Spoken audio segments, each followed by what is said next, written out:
Hello, everyone. This is Bob McCraney with This Month in Realty. Today, I'm honored to speak with Heather Witt. She's the owner of the Witte Group at EXP Realty. Now, Heather serves the Austin area up to Georgetown, Texas. Heather, tell us a little bit about the market in Austin and Georgetown this month. Well, Austin's going pretty strong. I actually have some information to share with you right now. Oh, wonderful. Bring up. So basically, I was going to talk just a little bit about how Austin was doing this year compared to last year. And we really only have about a month of information since, post-COVID here, since Texas shut down a little bit. So we'll look at that as well. So if you look at 2019 to 2020, surprisingly enough, the median price is up 10% as compared to this time last year, which is a fabulous statistic.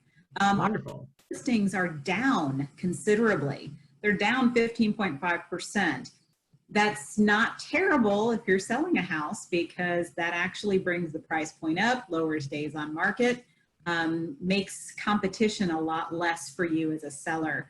And then of course our months of inventory, which just means if all the active houses on the market, if you didn't bring a brand new one to the market, how long would it take for all the active ones to get sold? Well, that's down. So we're down to 1.8, which means we're in a very strong seller's market. Another interesting statistic, and I'm a molecular biologist by education, so I love statistics, as you know.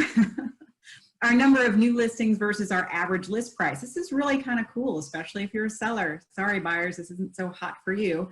But as you can see, this green is our new listings on the market, way down for May right now. But look at the average list price, way up there, right? Wonderful. The fewer listings you got, the higher the prices are going, because there's more competition for your home. So it's a great time to sell. And the average days to sell versus average sales price, again, same thing here. You've got fewer days to sell right now, and the average sales price is going up because, again, there's less competition as far as the other homes that you're competing against, but there's more buyers out there having to compete for the same home, so you're getting higher pricing. This is really telling. This is our market watch. So if you look at the market watch over the past 7 days, you got 607 new listings, a ton of contracts on homes, right? And a pretty good number of solds. Now, just in the past 24 hours, look at how many new homes we have come on the market. Sellers are getting wind of how good the market is, and they're jumping on in. They're going to take advantage of that. So if you've been thinking about selling a home, you might want to get in touch with someone, me, right now, because it's an excellent time to sell. So yeah, that is great. That are going really, really well right now, Bob. That's wonderful. So this next question may be already explained here, but what changes, if any, have you seen in the market since the pandemic? You know, it's really interesting. I haven't seen a ton of changes myself in my business, because a lot of how people have had to kind of shift in how they approach real estate. I've been doing that for several years now already. I've been online, I've been doing video marketing, I've been doing the 3D dollhouse tours, the walking tours of the homes as part of my normal marketing for several years. So I didn't have to change anything. I have a lot of people moving in from out of state. So I've been using Zoom regularly to communicate with them and to walk through listing paperwork, to walk through buyer rep docs, contract questions. We've been doing all of this virtually for several years. So I personally haven't seen a whole lot change. I have seen a lot of people initially when this shutdown happened, a lot of people reacted very strongly and very negatively, immediately pulled their properties off the market. And I'm not talking sellers, I'm talking the realtors. They didn't know how to handle what was happening, and so they just said, nope, we're done. So I have seen that. Now I've seen people start coming back in as they're getting the hang of how to do things in a virtual world. But that's been the biggest shift, is doing things virtually. Okay, that's great. And you are well ahead of the curve in many ways in real estate. So good for you for that. What critical skills should a buyer or seller be looking for in an agent now more than ever? Yeah, the biggest thing there is, you know, and I don't think a lot of people will think this is the answer that I'm was thinking of giving. It's how they handle stressful situations. Obviously, a pandemic is a hugely stressful situation. And if people's first inclination is to, run the other direction, how are they going to handle when something really crazy goes wrong with your transaction?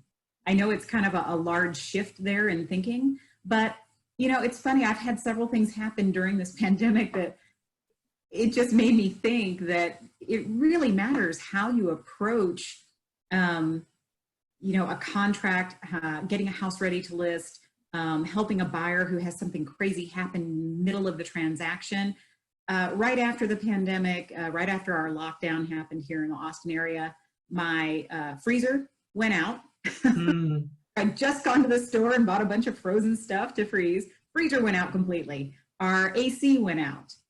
We just had one thing after another that seemed to happen, and it was either throw up your hands and be like, okay, I'm done, or figure out how to get around it and fix it and move forward. And good for you. Yeah, I found myself just naturally fixing it and moving forward, because what else are you going to do? Go good for you. Somewhere that's not really a good option. So I think the skill of being able to think outside the box, look for solutions instead of, oh my gosh, that's a problem, we just can't do anything with it. No, there's always an A, B, C, and D plan to get around any issue. So I think that's one really big skill set to be looking for in an agent right now, more than ever. Another one is online presence. How do they handle things in a virtual world? Many people do not want to go walk into somebody's home right now. A lot of people don't want people walking into their home. If they have their home listed, they just don't want people in there just randomly. So what kind of processes is the agent using to ensure that the people actually coming in are qualified, are as safe as possible, are not running around touching everything, right? Keeping the homeowners safe, and then keeping themselves and their clients safe as well during showings. How are they handling open houses? We're not really doing those much anymore, except in vacant homes. You'll see those. But for the most part, occupied homes are not being shown at open houses. So how is that being handled? Do they know how to do that? And I literally will sit here on a Zoom call like I'm doing with you and interview people to list their home, and I will show them how we do the virtual open houses. So I think those skill sets are going to be extremely important as we move forward. I think real estate. I would agree completely. So thank you, Heather, for being here. How would somebody contact you? Well, easiest way is phone. You can call or text, and my number is 512-994-4663. Okay, my hearing always goes out when you say a phone number. Say it again, please. It's 512-994-4663. Okay, thank you, Heather, for being here. Remember, this is Heather Witt with the Witte Group at EXP Realty. This has been This Month in Realty. Tune in each month to hear from Heather and other real estate experts around the U.S. and Canada. Thanks, everyone.